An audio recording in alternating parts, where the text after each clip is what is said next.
For 8 years, my wife's family called me the charity case. When I got rich, they suddenly didn't remember signing a prenup. Her mom even brought a lawyer to dinner. So I smiled, unzipped my bag, and what I pulled out left every one of them speechless. I, 32 male, never thought I'd be writing this. But after what happened at dinner last night, I need to get this off my chest. 8 years ago, I married the love of my life.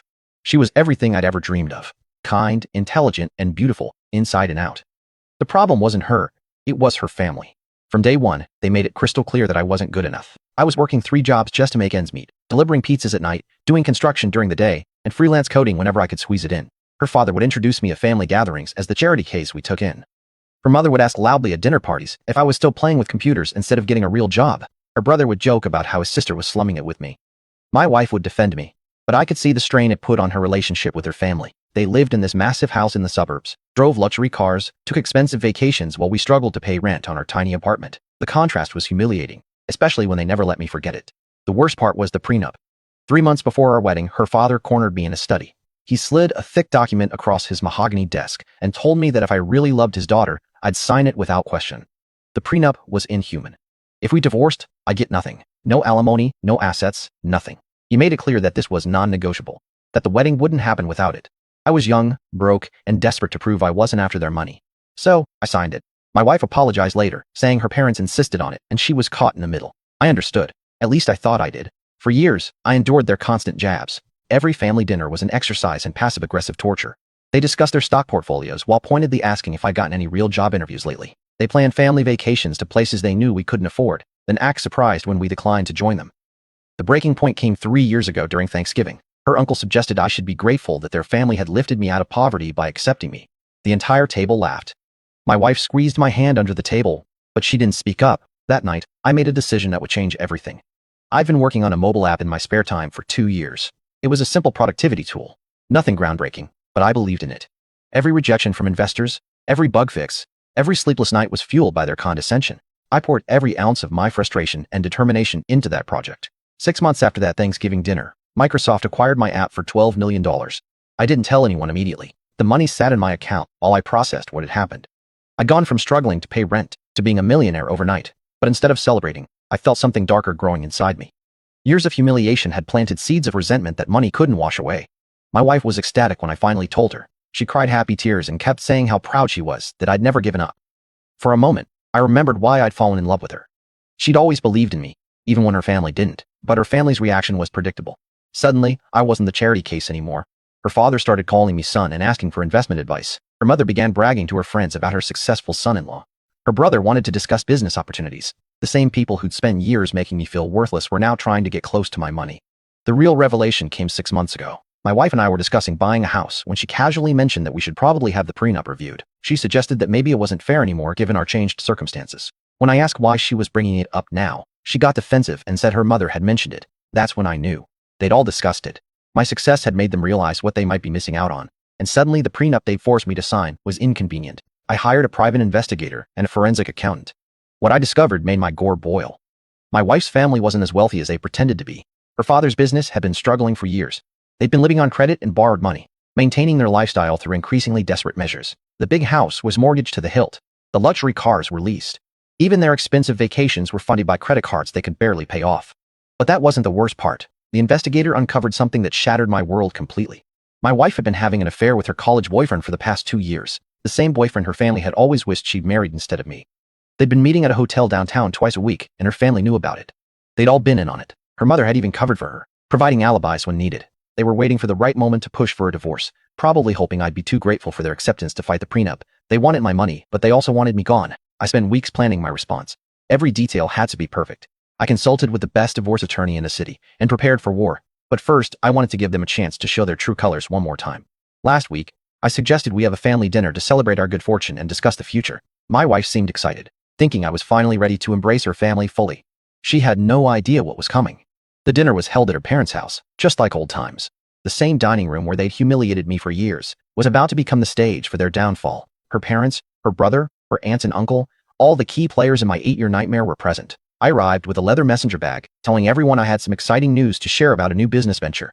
They gathered around the dining table like vultures, eyes gleaming with anticipation of whatever scraps might fall their way. Her father started the conversation by suggesting we discuss restructuring our financial arrangements, now that I was successful. He said the prenup had been just a precaution back when I was young and inexperienced, but now that I'd proven myself, perhaps it was time to reconsider. My wife nodded along, saying she'd always felt uncomfortable about the prenup and thought we should consider having it revised or nullified. Her mother chimed in, saying it was only fair that spouses share in each other's success. That's when her mother dropped the explosion. She brought her own attorney to dinner, a sharp-dressed man who'd been introduced as a family friend. He just happened to be there to discuss how we might update our legal arrangements to better reflect our current situation. The attorney began explaining how prenups could be challenged in court, especially when there had been significant changes in financial circumstances. He suggested that a judge might find our prenup unconscionable, given how much my situation had improved since signing it. I listened to all of this with a calm smile, occasionally nodding as if I were seriously considering their proposal. Inside, I was burning with rage at their presumption, but I kept my expression neutral. This was exactly what I'd hoped would happen. After the attorney finished his presentation, I thanked everyone for their concern about our financial arrangements. I told them I'd actually been thinking about the same issues and had done some preparation for this conversation.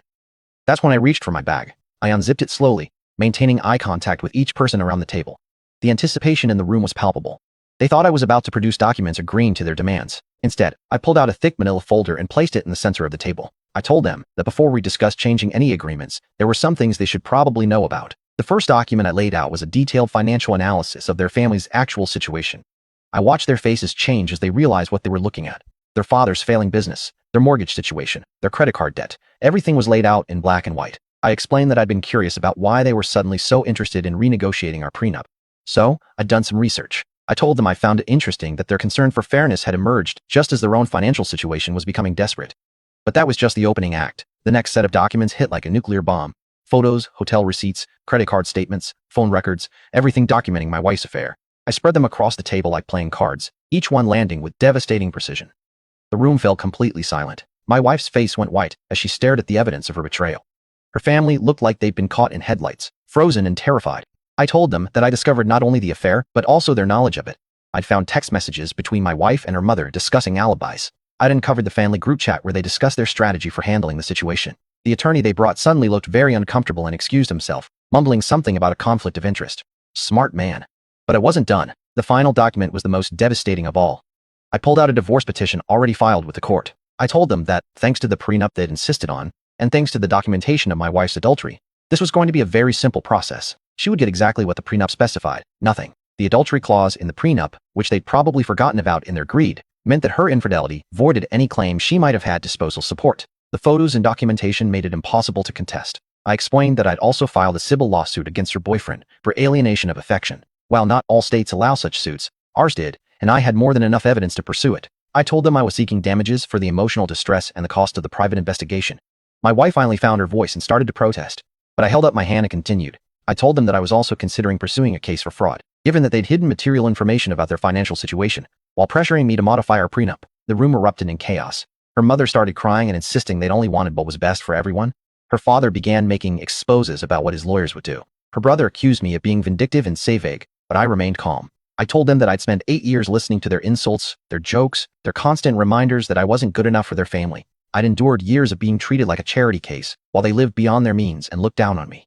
I explained that their sudden change of heart about the prenup wasn't about fairness. It was about greed. They'd seen my success and decided they wanted a piece of it, just like they'd always taken advantage of others when it suited them. The beautiful irony wasn't lost on me. The prenup they'd forced me to sign to protect their daughter from my poverty was now protecting me from their greed and her betrayal.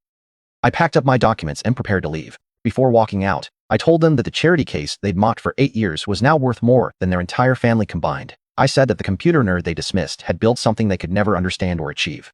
My wife followed me to the door, begging me to reconsider, promising she could explain everything. I told her that the time for explanations had passed. The marriage was over, and thanks to their own prenup and her choices, there was nothing left to discuss. Update 1. It's been 3 weeks since that dinner, and the fallout has been exactly what I expected. My wife has been calling and texting constantly, alternating between apologies and anger. She hired her own attorney, but he quickly explained that the prenup was ironclad, and the evidence of adultery made any challenge nearly impossible. Her family's financial situation has gotten even worse. Apparently, her father had been counting on accessing my money to save his business. Without that lifeline, he's facing bankruptcy. The irony is delicious. The same man who called me a charity case is now the one who needs charity. My wife moved back in with her parents, which must be a humbling experience for all of them. The big house they used to lord over me is about to be foreclosed on. Her mother has been telling people that I'm a vindictive monster who destroyed their family. She conveniently forgets that they destroyed it themselves. The divorce is proceeding smoothly. My attorney says it should be finalized within 2 months. The adultery evidence is so overwhelming that my wife's lawyer has advised her not to contest anything. Update 2. The divorce was finalized yesterday. 8 years of marriage ended with a few signatures and a judge's stamp. My wife got exactly what the prenup specified. Nothing. She kept her personal belongings and walked away with the same amount she'd brought to the marriage. I started a new company and moved across the country. I bought a house in California, far away from the memories and the toxicity. For the first time in years, I feel free. I've been getting messages from mutual friends saying I went too far, that I should have been more forgiving. They don't understand what 8 years of systematic humiliation does to a person. They don't know what it's like to be constantly reminded that you're not worthy, only to discover that the people judging you were frauds themselves.